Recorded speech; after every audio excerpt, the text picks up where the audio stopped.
FM Cultura 107,7. Tons e Letras, produção e apresentação, Luiz Dil.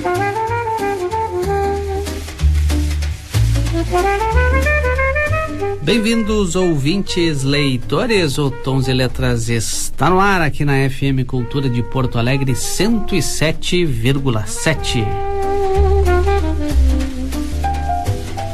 E vamos conversar agora com o editor e escritor Cássio Pantaleone. Mesmo com a vida profissional movimentada entre Porto Alegre e São Paulo, o autor colocou nas livrarias 2 novos títulos: Acorda que Acorda e O Segredo do Meu Irmão, ambos lançados pela Oito Inverso Editora. Bom dia, Cássio. Bom dia, Gil. Tudo bem com você? Tudo bem, tudo ótimo. Prazer te receber novamente aqui no Tons e Letras da FM Cultura de Porto Alegre. 2014 é um ano bem produtivo para ti. 2 livros, Cássio. Pois é, você sabe que a minha intenção, inclusive, era até atingir o 3º, né? Opa, é mesmo? Mas infelizmente faltou, como diz na linguagem popular, faltou o braço. Faltou fôlego. Faltou fôlego porque ainda preciso revisar algumas coisas do 3º livro. Mas eu acho que os 2 primeiros, eles são bem emblemáticos, esses 2 que eu lancei aí nesse ano, né? Claro. O infantil e o juvenil, eu acho que eles são bem emblemáticos para minha carreira como escritor até, Gil. Pois é, vamos falar primeiro tu falar assim, emblemático, né? Acorda que Acorda marca a tua estreia na ficção infantil.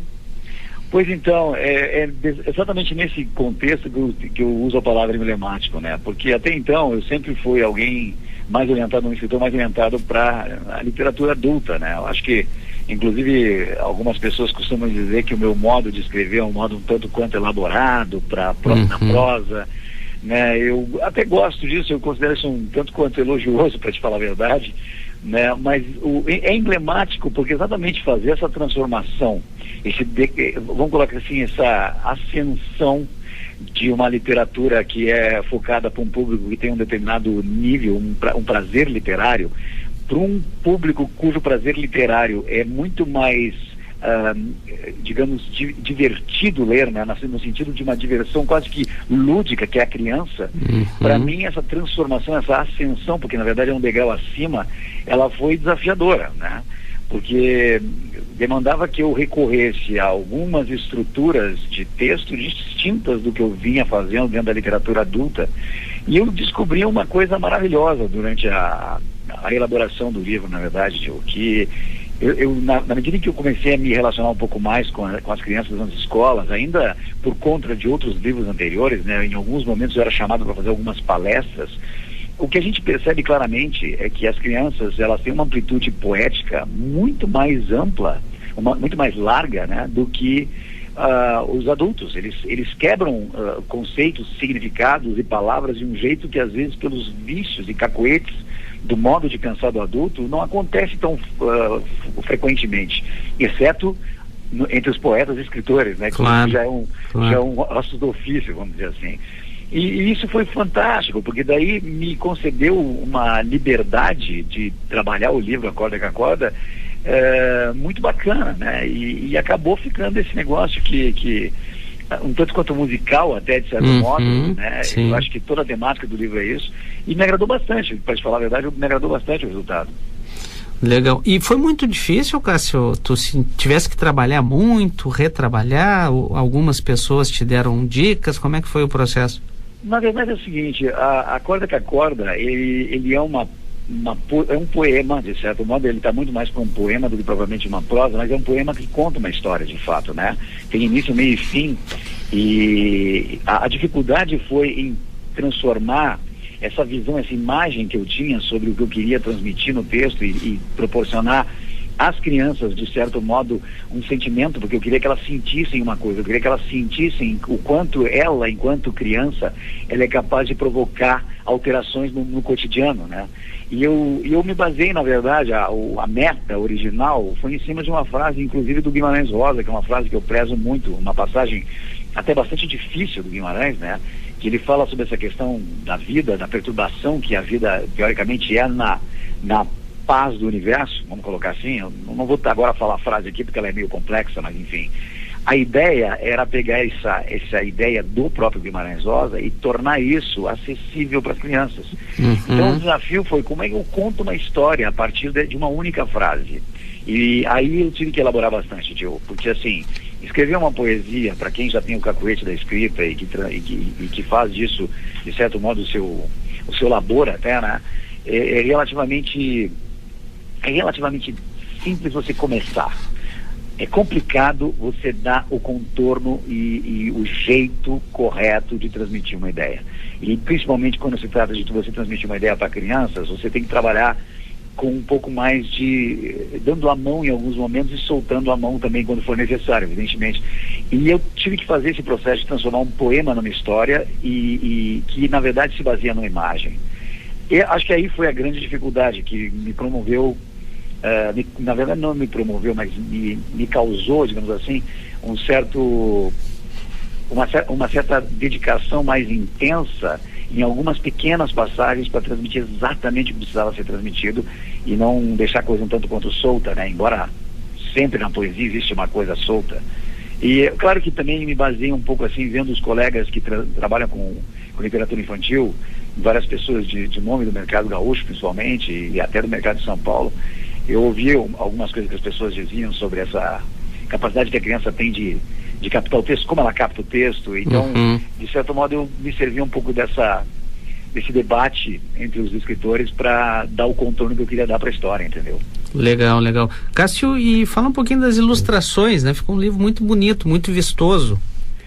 Isso foi uma coisa muito legal, Gil. A Tayla Nicoletti, ela é uma ilustradora aqui de São Paulo. Ela tinha trabalhado um livro para a editora Oito Inverso, que era Porque o Elvis Não Latiu, né? Logo na sequência... Do Robertson Frizeiro, não? Do Robertson Frizeiro, Ela fez um trabalho muito bacana naquele livro. Na sequência, a gente chegou a ensaiar um outro livro infantil que eu estava tentando produzir, que eu acabei deixando de lado esse.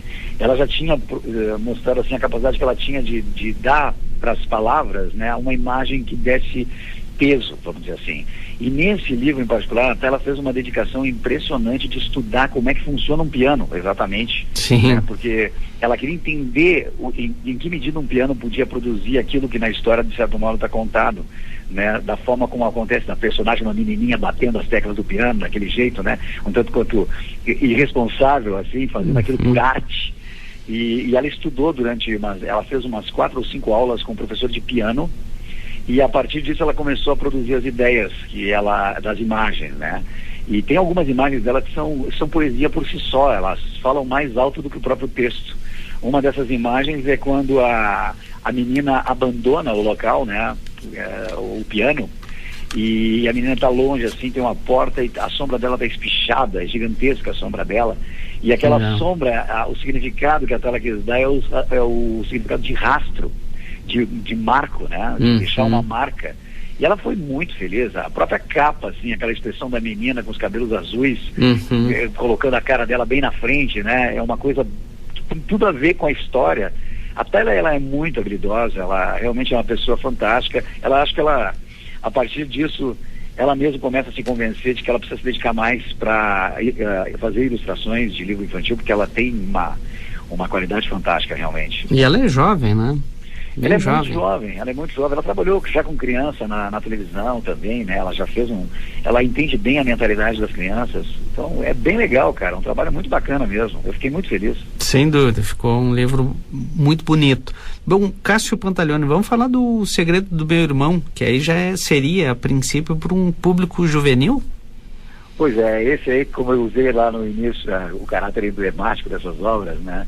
Esse foi um livro que realmente foi uma luta interior entre eu e o texto, né? Porque o que acontece? Havia uma tentação natural da minha parte de dar ao texto essa linguagem que eu uso, o jeito que eu narro as coisas, né? A forma como eu narro, ela tem um jeitão, é o meu estilo, eu não tenho como negar o meu estilo, eu não sei fazer de outro modo, eu acho. Né? Eu acho que todo mundo tem as suas limitações, a minha limitação é eu não sei narrar de outro modo que não seja me apoiando na linguagem o tempo todo, né? E dando para a linguagem um certo contorno. E no Segredo do Meu Irmão aconteceu uma coisa incrível, porque enquanto eu estava escrevendo, eu revisitei o texto várias vezes, eu revisei várias vezes o texto, né? Várias passagens eu tive que retomar e repensar o modo de transmitir as ideias. aconteceu um fenômeno impressionante. Na verdade, chegou um momento em que quem estava falando não era mais eu, realmente o escritor. A personagem começou a me emprestar um jeito de dizer as coisas, sabe? Isso não é retórica não, Gil, é uma coisa interessante. Eu acho que tu, como escritor também, acho que tu já deve ter sentido isso. Isso é o momento que o personagem fala, e você toma emprestado o personagem para navegar dentro da história, né?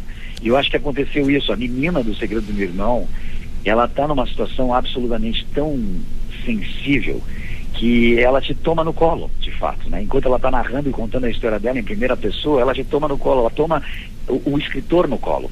E aí o que aconteceu foi que ela me deu uma abertura para que eu pudesse narrar a história de um jeito que não fosse tão, digamos assim, sofisticado como são nos livros adultos que eu escrevi, uma forma um pouco mais simples, mas ao mesmo tempo que desse aquela linguagem que eu gosto de trabalhar. Então foi uma troca entre eu e a personagem. Foi muito bacana, foi um acontecimento para mim, na verdade, né? E o livro, o texto é muito bom, já tive a oportunidade de ler o livro, é realmente muito bom. E é interessante que ele, de certa maneira, ele é múltiplo, porque ele deixa questões ali para o leitor. A ideia era essa, né, Gil? Inclusive eu recebi várias resenhas, realmente estou muito feliz com a repercussão que tá acontecendo em cima do Segredo do Meu Irmão, muito feliz mesmo. As pessoas estão impressionadas, assim, com a história, porque a história surpreende todo mundo, né? Ninguém espera o final, ninguém espera o que vai acontecer. E eu acho que a trama, que embora ela seja, aparentemente ela parece simples, né? Ela não é simples porque ela trata de questões que são muito atuais. São muito verdadeiramente questões que todo mundo está se perguntando, a questão da exposição das pessoas através da internet, até que ponto essa exposição causa ou não causa alguma perturbação na tua vida, e principalmente no adolescente, né? E na adolescente, no caso na menina. Eu acho que aqui realmente o livro, a própria pessoa da literatura fez uma resenha onde eles falam que o livro ele tem um caráter existencialista. Eu achei muito bonito isso, né? Eu não gosto muito de rótulos, acho que falar a verdade, sabe, Gil? Eu acho que rótulo é uma coisa que minimiza, às vezes, a dimensão das coisas. Mas eu até nesse livro eu te diria o seguinte, Gil, eu também fui bebê, vamos dizer assim, daquelas pessoas que já têm uma verve forte de escrever literatura infanto-juvenil, né? Eu fui pesquisar, assim, eu li vários autores gaúchos que trabalham com isso, entre eles o próprio Caio, Ritter, você, o Hermes Menardes, né? Que eu tive a oportunidade até de ler um livro do Hermes que ele publicou recentemente, assim, e durante o processo de criação da história, eu ficava o tempo todo me perguntando até que ponto esse caráter que o pessoal costuma chamar de existencialista, ele podia ser mal interpretado, digamos assim, se tornar um livro um tanto quanto sensível demais, né? Mas a minha surpresa, porque realmente foi uma experiência, né? Foi uma experiência, eu te confesso que foi uma experiência gratificante. O que eu tenho recebido de retorno das pessoas é que o livro é tocante mesmo. Pois eu tenho acompanhado, a repercussão é boa, inclusive por parte da imprensa, tem divulgado bastante, né? Vários meios, não? Sim, tem sido bem interessante, assim. Agora eu sei que tem um pessoal aqui de São Paulo, lá de São Paulo, desculpa, que está também fazendo uma análise lá. Eles chegaram a me mandar um e-mail dizendo: olha, Cássio, gostamos muito do livro, estamos achando um espaço aqui para comentar, mas a gente quer dar um formato diferente, porque existe uma pauta que é comum hoje na mídia, né, que é a pauta da questão digital, da questão das redes sociais, da questão da internet, né? E eles já tinham lido um artigo meu que eu tinha inclusive publicado naquele site Artistas Gaúchos, né? Sim. Que falava sobre essa questão digital também, um artigozinho lá, e o pessoal que estava até querendo fazer uma combinação do enredo, da trama, da história do Segredo do Meu Irmão com essa questão do artigo que eu tinha publicado. Achei bem legal, que é bacana saber que as pessoas estão preocupadas com isso, entendeu, Gil? É muito legal, porque eu acho que o que dá para a gente um certo crescimento enquanto sociedade, enquanto gente propriamente dita, né, vamos colocar assim, é que a gente mantenha certas discussões em aberto, mas sem presunções, entendeu? Eu acho que presunção, querer dizer que fulano detém a verdade ou que ciclano detém a verdade, não é por aí. O que importa é que a discussão esteja em aberto, porque afinal de contas, se a gente encerrar a discussão, aí sim que a gente tem um problema, né? É verdade. É por aí. Bom, Cássio Pantaleone, esses livros vão ser lançados, né, agora esse ano. Lançamentos formais, eu quero dizer. Sim, o lançamento informal, eles já estão disponíveis à venda em livrarias e nos próprios sites da Oito Inverso, né? É fácil, inclusive o site da Oito Inverso eles fizeram um processo bem legal lá, o frete inclusive já está grátis, então você compra lá, o frete para todo o Brasil é por conta da editora. E vale a pena, porque o processo é bem confiável lá do site, tá? Mas além disso, nas livrarias já tem o livro também, está disponível em várias livrarias do centro do país, e do Rio Grande do Sul, Santa Catarina e Paraná. E nós vamos fazer 2 lançamentos formais. O Acorda que Acorda, eu vou fazer um lançamento aqui em São Paulo, na Casa de Livros, no dia 20 de setembro. E é um lançamento bacana, porque vai ter as crianças junto e tal. Então vai ser bem interessante, assim, no mercado que a gente sabe que é um mercado importante para qualquer escritor, né? É verdade. Já O Segredo do Meu Irmão, a gente resolveu fazer o lançamento dentro da Feira do Livro, aqui em Porto Alegre, né? Então... Em novembro. Em novembro, Que legal. Vai ser logo depois de uma oficina que eu ministro lá na feira também. Então vai ser uma chance até de eu reencontrar vários amigos aí, que volta e meia é difícil, né, para mim, por conta do meu trabalho, eu me ausento bastante. Mas acho que vai ser bacana, vai ser um evento legal. Eu gostaria de ver um maior número de pessoas lá, porque é sempre importante para qualquer escritor ter o pessoal lá, né, aparecendo e prestigiando. Perfeito. Cássio, é o Oito Inverso, já que tu falasse. Como é que tá? Planos? O que vem por aí? A Oito Inverso, a gente tem um plano bem bacana que a gente deve estar divulgando nos próximos dias. Tem uma mudança um tanto quanto radical que a gente vai fazer aí. Assim, a gente aprendeu muito, né? Ser editor no Brasil não é uma tarefa simples, é uma tarefa muito complexa, muito complexa. Ser editor gaúcho é mais complexo ainda. Ser editor gaúcho com pretensões de publicar livros tanto nacionais quanto internacionais, então nem se fala, né? Isso é realmente uma tarefa hercúlea. Mas a gente aprendeu muito. Eu aprendi muito com os escritores, que eu acho que é o maior parceiro de uma editora, são os escritores. Aprendi muito sobre os desígnios, as vontades, as necessidades, os desejos, enfim. E com isso, a gente revisitou um pouco a nossa política como editora, né? Trabalhamos muito esse 2014 em torno disso, para entrar 2015 com uma roupagem, uma filosofia um tanto quanto diferente.